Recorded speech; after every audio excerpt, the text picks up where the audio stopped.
speaking of plurality within unity, there's another kind of plurality that you look at in the book, and it's very much connected with I think, your hopes for what this book will help to do in today's church, which is your discussion of these different parties within Orthodox Catholicism, which you talk about sort of the strict and the moderate, and how there are kind of saints of both stripes, throughout the church's history, and that there needs to be this fruitful tension, but also allegiance between the two in whatever it is, interpreting theology or discipline or prudential matters, whatever it might be. But can you explain what you mean by the strict and moderate? Maybe give some examples and how that might connect to our own time.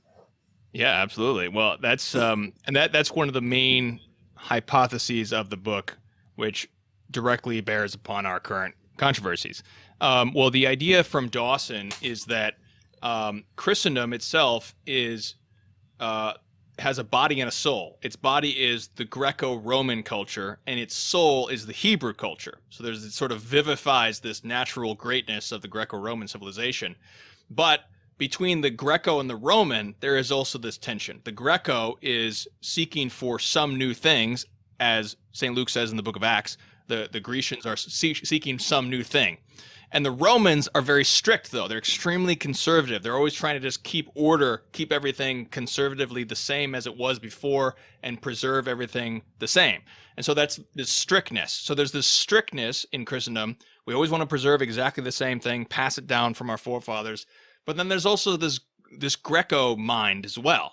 It's really, and that's really what, and God inspired the New Testament is written in Greek because anarchy in ho logos, you have to say that in Greek. You have to say in the beginning was the logos in order to really get at the metaphysical reality of this great divine mystery.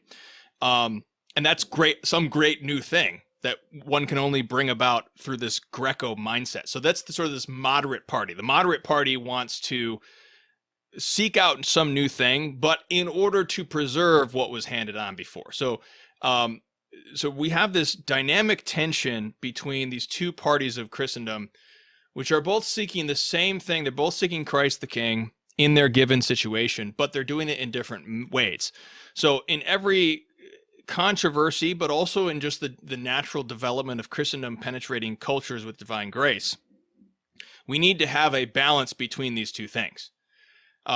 First of all, you can see that in the way that Christian culture transforms all the cultures passed down among the sons of Adam, is that the culture that is baptized, so that there's a Roman instinct, there's a strict instinct in the culture to preserve things that were passed down in that culture before the gospel came.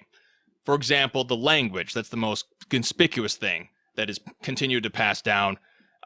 Various customs, cuisine, accidental features of the culture, but then there is this Greek notion of infusing it with some new thing, embracing some new thing, embracing this gospel, which really restores what was in the beginning.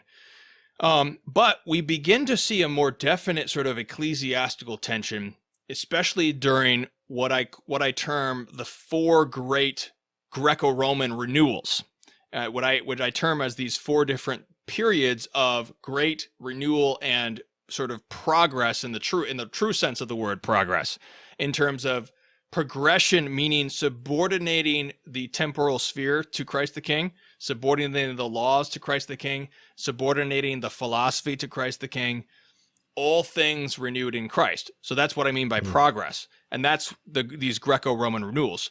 So in these four different periods, and the fourth of which we are in today, we're currently in this period, we see these different parties arise who have to find out a working tension between them so that they can overcome the obstacles to Christ the King in the period of their souls and their societies. The conspicuous example that I bring out in the first Greco-Roman renewal is the Nicene parties. So first of all, the Nicene Creed that we profess at the Holy Sacrifice is a Greco-moderate idea because it is innovating it is using a new word, consubstantialem patre, homoousios. It's a new term, a new word, innovated in order to preserve the truth the same as it was before. So it's both and. It's, as St. Augustine said, late have I loved thee, beauty ever ancient, ever new. And that's this sort of tension between the old and the new coming together. You have to add something new to preserve what came before. So those are the party of Athanasius is this moderate Greco party who is wanting to change something new to preserve what came before. But then there's also this sort of the so-called Orthodox semi-Arians, which I think is a bad pejorative, but people like St. Basil the Great in his earlier days were opposed to the Nicene definition because of this innovation. They wanted to preserve what came before. And what Athanasius does is he reconciles these two parties in order to overcome the threat of Arianism and all the different forms of Arianism, is bringing together these two parties so that we cannot on the one hand, we cannot interpret the Nicene definition in a brand new way, because we can't interpret that in a way that makes it of a different substance with what came before. But we also can't reject it totally, because we need to add this new terminology in order to preserve it. So this is the type of thing that goes on. Another conspicuous example is the Council of Trent, and how the Council of Trent really, from Florence all the way through Trent, is reconciling the scholasticism of St. Thomas and Bonaventure, which is the strict party that wants to keep everything the same, with this new movement called humanism. Renaissance humanism wants to use all these texts, wants to resource a bunch of Latin and Greek texts, spreading the knowledge of Greek, printing the Greek New Testament, etc., etc.